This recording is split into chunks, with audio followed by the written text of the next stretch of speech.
over my futures trade as well that I took today on Friday, the 27th of February, 2026. And I'm going to go through it as if to show what I was looking at and what I was actually experiencing in the moment. Okay. So this is just before London Open. Okay. So 2 a.m. is 7 a.m. UK time. And this is what we was looking at. Okay. So obviously, this is my position I took. I'm not going to take it off. I want it to be as realistic as possible. I don't want to try and draw it on and have it at the wrong levels. So as you can see, when I came into the session, and this is how I look at it every single day I come onto the charts, if we're near a level, if we're not near a level, whatever it might be, but this is how I go over my trades, okay? And this is as real as it can be. You can see here during the end of New York PM yesterday, we came down really aggressively, and then we sort of lingered the whole way through Asia. Okay, we start to try and make some slight moves back to the upside here. Okay, and then we do, and then price comes up and it sinks off. Okay, now looking at this doesn't give me any sort of, if we ignore the rest of that PA now, we come over here because this is how I look at it in the morning. This doesn't really give me any, you know, aggressive thought to take a short as soon as we tag into this level. Okay, and what I mean by that is we haven't really created major bearish market structure. Okay, yes, cool. If this was in session, now that's a different ballpark. Okay, but we wasn't. We was just in between, Asia and going into London. So here we start to see price react to go back to the upside. So at this point in time, this is when London starts. This is what I seen. Okay, as soon as I came onto the chart, I seen a big bullish move up.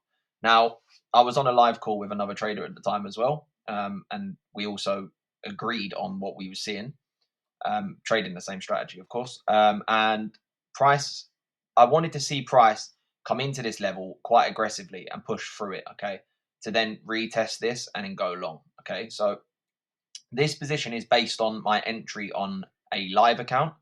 And then on my other live account, I took another entry on the level. Okay. And I will show that as well. So price comes up. I have my alerts now set at around about here, just so that it gives me time to get back to the screen. Um, Obviously, once I see prices quite a little bit away from from the levels, I will go away, make my coffee, and like, get on with my morning until the level gets set off. Okay, because otherwise you could have ended up seeing some crazy PA where we just sort of lingered or went down. It's not really. I don't really want to sit on the screen. It could have still been doing that. Okay, so once it comes up, that's when my alert will go off, and then obviously at that point I will come to the screen and look for an entry. Everything's set up, my iPad and my computer, so I can take entries on multiple accounts at the same time. I do try and trade each account separately just to give me the best opportunity of getting multiple payouts. Some people like to link all the accounts and have one big payout, but for me, it's just less psychological damage if I trade each each account individually. Okay, so I try and take like this example. I took a trade. You'll see it when it comes up to it. I took a trade here and then I took another trade here. Okay, two different accounts. Yes, they're both the same move, well within my rules, but not the exact same move. Okay, so obviously I had a better RR down here than I did at this entry. So, anyways, moving price forward. As I said, I wasn't even on the chart at this point in time. Price starts to move up, and I believe around about now we get the alert goes off. Yeah, so about this time in the day, my alert went off around about here. Okay, so now I'm coming back to my screen and this is what I'm seeing. So coming into this now, I'm seeing bullish price action. Okay, price is coming up, it's failing to go lower, it's wicking, it's sweeping, in fact, not wicking, but it is literally wicking. It's sweeping previous wicks inside fair value gaps, order blocks, and it's pushing price higher. Again, same thing, comes into the fair value gap, it wicks in and goes above. It's not trying to push through. It's not trying to be really aggressive back to the downside. Like this candle didn't just go like this. Okay. I didn't want to see that. I wanted to see what it did. And what it did was what I wanted it to do. Okay. It starts to run higher, starting to print higher. Price looks like it wants to go up. The bullish candles are very strong and the bearish ones are not so strong. So at this point in time, me and another trader were talking as the trade was about to play out. And as I said here, around the next 5-10 minutes, I want to see price push through the level. Okay. We do have this high up here. And as you can see, our TP was just a little bit basically on it. Can't get it exactly, but it was there. So I just wanted to see price push through. So as we print price forward, we get this move and we push through. Now, the thing with this strategy, okay, people will try and tag the level and try and short. Okay, there's no reason that in a bullish leg you're going to try and short from here just because it hits a random level on a chart. Yes, these levels are powerful because there's volume in the market, but there has to be narrative with it. Why would you be trying to short this? What's this? An hour and a half? Yeah, an hour and nearly two. Yeah, what is that? An hour? Yeah, 1 hour. 1 hour of PA has been going bullish. You're not going to be trying to take shorts. It doesn't make any sense at this point to take a short. Okay. So this leg here, as soon as we see this candle, the next candle opens, I want to take an entry from that, okay, which is my fair value gap here. So if I'm correct from my back testing and from a lot of the data that I have, and my win rate is very successful with this exact model, okay, I now don't want to see this level get ran through, okay. Now, yes, price might come down and tag this, which is fine. I can take another entry on another account. But for me, I just want to see price continue to the upside. I want to be in and out of the trade as quick as I can possibly be in and out of the trade, to be honest. But yeah, as you're going to see what happens, price tags me in, fails to go higher, okay, lingers around, and then price eventually does come down to this level, okay? Now, again, most people will start panicking at this point. Me and another trader were literally sitting in the trade.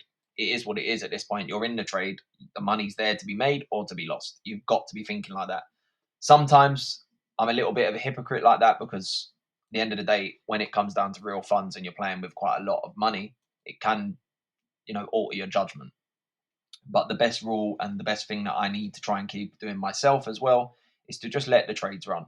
So I believe at around about this point, I actually walked away from the screen just to get away. And then price runs up. Okay. And as you can see, lingers a little bit, but ultimately it never breaks through these two levels. Okay.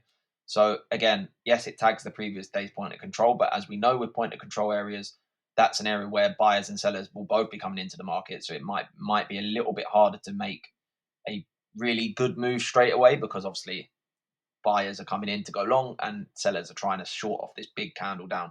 And for sure, there was people that were trying to short after this candle. Okay, so trying to take entry down here. We had this weird big gap to the upside to open. And then as you see, price starts to go up. At this point, obviously, I'm confident that we're going to start getting towards the TP. The next draw is going to be the previous day's value area high. And I believe it does come back. Yeah, it comes back again, retests it again. And then ultimately we get this big move up off the level, okay? So the fair value gap was kind of ran. It was a perfect tap here, and then it got sort of disrespected. But on a lower time frame, that's fine. It's going to happen. Um, they're not as, they're not as. I'm not as confident with a fair value gap on a 1 minute as I am with like a daily time frame, obviously. And yeah, but ultimately this fair value gap that got created on the big push up, which is where obviously I was looking for a long, never got ran. Okay, we bounced sort of off the order block, maybe on the micros or something like that. Either way, this level was never ran through. We had fair value gaps, order block, and the two levels, like stacked levels, to go longer. And ultimately, the trade did play out well. We did get this really aggressive candle at 3 a.m. As I was trying to say before, and I've said in loads of videos, 3 a.m. and 10 a.m. New York time is always key. There's a lot of volume comes into the market at them times. This is like the the bulk of the London session at where it starts, and New York time 10 a.m. just after news and open, and a lot of the big bankers and that come in at that point in time, and a lot of traders as well. So yeah, so there's the winning trade. As you can see, once TP did actually get hit, this trade I believe just began to actually play around. Let me leave, see what happened. Yeah, well, so as you can see, sort of the levels never really got respected again. We come up, down, bounced, went through, sort of lingered. So again, really unclear PA, nothing to trade at this point, obviously off these levels or this one here. We did, some people you could have probably shorted from here, and you definitely would have shorted from this level. I did actually short this level on another account. I got stopped here. Price would have taken me out anyway, so it wouldn't have mattered. So that was a -1% on that trade. But that was on an eval anyway, so it's not a big deal. This trade here was literally the only valid trade that should have been taken, which it was. This was valid, but again, not valid to take on the same account, and that's why I do it. This was a win on one account, and that day's locked in. That is actually a payout request. This trade here, was on an eval. It went on to lose 1%, so I'm not too bothered. Um, Currently looking at this PA here, you probably could have took a short of this level here again with the same idea that you're going to take fair value gap. Probably put my stops here. No point putting it on the wick, in my opinion. If it goes this high, it's gone. And that's just through preference and back testing. I've just noticed that that seems to be the way.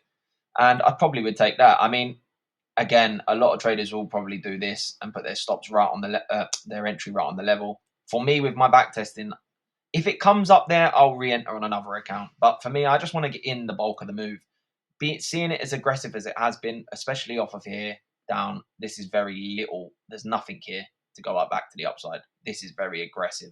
So for me, it would be really unrealistic to expect price to absolutely crumble back up here. Because if it does, to expect it to then go lower is, for me. I'm just not that big a fan. Looking at the PA, when I've back tested that, I just don't see that happen a lot. It does happen, of course, and if it does, I will enter on another account. But when I see it come up, it sometimes just bounces around for a little while, and then I don't really want to be in the trade. Yes, it might go, but it also could just continue up. So it sort of becomes a guessing game at that point, and I don't really want to be in that. Um, and to be honest, this is a really good example of what I'm explaining here.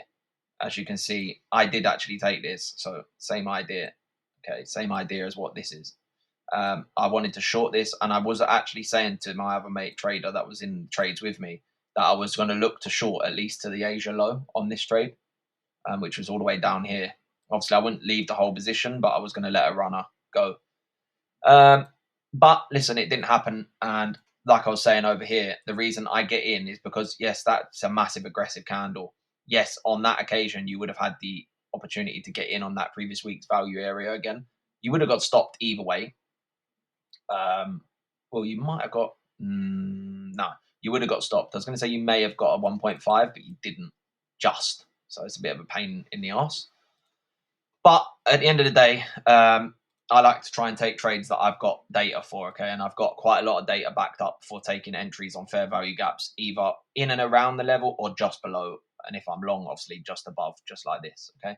So yeah, this trade would be valid. I will take read this and see what happens. And I'll also take read, if it does, I will also sit and take read an entry from here. And on that occasion, as I'm taking an entry a bit closer, I probably will just put it above there for just for aesthetic look, just because it looks nicer above the wick, in my opinion. That's how I've always traded. Just with this, I like to just be a bit more aggressive. And obviously, having two levels and a fair value gap, just pointless. All the blocks everywhere. Yeah, but I will look at these and take read these going forward for today. But this is the trade I took on Friday the 27th. I hit a 1.5R as is what I go for, and a payout request with Lucid. So yeah, so yeah, going forward, that's the trade, and we'll see what happens on these ones.